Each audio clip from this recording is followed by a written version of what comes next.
جالێی ئیسلامی لە ئەمریکا دوای دەرچوونی جۆ بایدن بۆ سەرۆکایەتی ئەمریکا چاوی لە هەنگاوی گەورەیە بۆ بەرەو پێشبردننی پەیوەندیەکانی لەگەڵ کۆشکی سپی.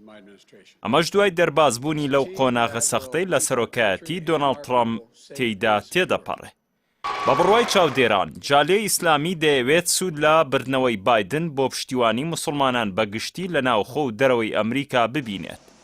هەروەها بۆ پشتیوانی هەندێک دۆسیە بەتایبەت دۆخی ناوچەکانی ڕۆژهەڵاتی ناوەڕاست و ڕووبەڕووبوونەوەی دیکتاتۆریەت لە بەشێکی زۆری وڵاتانی ناوچەکەدا. بەپێی ڕاپرسێکی ئەنجومەنی پەیوەندیەکانی ئەمریکی ئیسلامی لە سەدا 69 مسلمانان دەنگیان بە بایدن دا و لە سەدا 17 بە ترامپ لە کۆی زیاتر لە 1 ملیۆن دەنگدەری مسلمان. بسم الله الرحمن الرحیم with the name of God, the most merciful, compassionate. ئوسامە جەمال ئەمینداری گشتی ئەنجومەنی ئەمریکا بۆ ڕێکخراوە ئیسلامیەکان دەڵێت ڕۆڵی جالی ئیسلامی لە پشتیوانی بایدن بەهۆی دژایەتی ڕاستەوخۆی ترامپ دێت لە کاتی بانگەشەی هەڵبژاردننی یەکەمدا بۆ مسلمانان. دواتریش پەیمانەکانی بردەسەر و لە کانونی دووەمی 2017 بڕیارێکی دەرکرد بۆ ڕێگری چوونە ناوەوەی هاوڵاتیانی 7 وڵاتی ئیسلامی بۆ ئەمریکا. بەوتەی جەمال هۆکارێکی دیکەی پشتیوانی بایدن لەلایەن جالیەی ئیسلامیەوە ئەو پشتیوانیە بێسونورەی ترامپ بوو بۆ ئیسرائیل کە شاری قودسی وەکو پایتەختی ئیسرائیل ناسان. بەدەر لەوەی ترامپ پشتیوانی دیکتاتۆرەکانی جیهانی عەرەبی و بکوژانی جەمال خاشقچی کرد و بە دیکتاتۆرە دڵخوازەکانی ناوی بردن.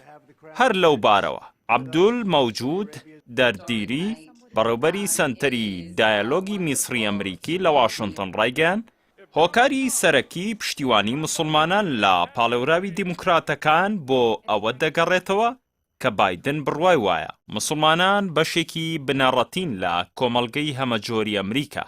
لەبەرەوەش بوو کە لە ویلایەتەکانی مینیۆستا و میشیگان و پەنسیلڤانیا و نێوجەرسی و جۆرجیا ڕۆڵیان لە سەرخستنی بایدن دابینی. دەردیری ئاشکرای کردووە جالێی ئیسلامی بەشداری هەڵمەتی بانگەشەکانی بایدنیشی کردو و ڕۆژانە 40,000 پەیوەندیان بە هاوڵاتیانەوە لە ویلایەتە جیاوازەکان کردووە بۆ کۆکردنەوەی دەنگ بۆ کاندیدی دیموکراتەکان. چاودێران بڕوایان وایە بردنەوەی بایدن بەواتای سەرکەوتنی کۆمەڵگەی هەمەچەشنی ئەمریکی دێت بەسەر ڕەگەزپەرستی سپی پێزدا کە ترامپ پشتیوانی لێ دەکرد و کەمینەکانی پژوێ دەخست. ئەمە جگەلەوەی جۆ بایدن پەیمانی بە مسلمانان داوە سەرجەم ئەو سوکایەتی و ڕێکارە توندانەی ترامپ بەرامبەر مە مسلمانان گرتوویە بەر لە ڕیشەوە گۆڕانکاریان تێدا بکات. هەروەها بەشداریان پێ بکات لە ئیدارەکەیدا لە ئەنجامی ئەو یەکدەنگێشدا لە کۆی 115 مسلمانی پاڵێورا و 57یان توانیان لە ئاستی حکوومەتە خۆجێیەکان سەرکەوتن بەدەست بێنن. هەروەها ژمارەی مسلمانانی ناو کۆنگرێز ڕووی لە زیادبوون کردووە.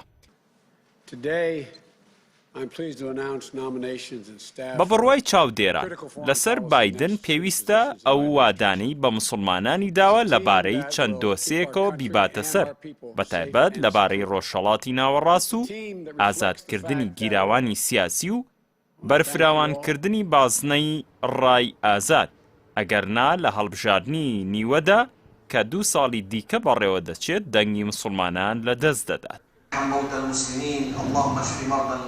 هاوکات مسلمانان چاویان لەوەیە بایدن دۆخی مافی مرۆڤ لە وڵاتانی ئیسلامیدا بگۆڕێت بەتایبەت کە لەلایەن دەسەڵاتدارانەوە زیندانەکان پڕکراون لە کەسانی بێتاوان و چالاکانی مەدەنی.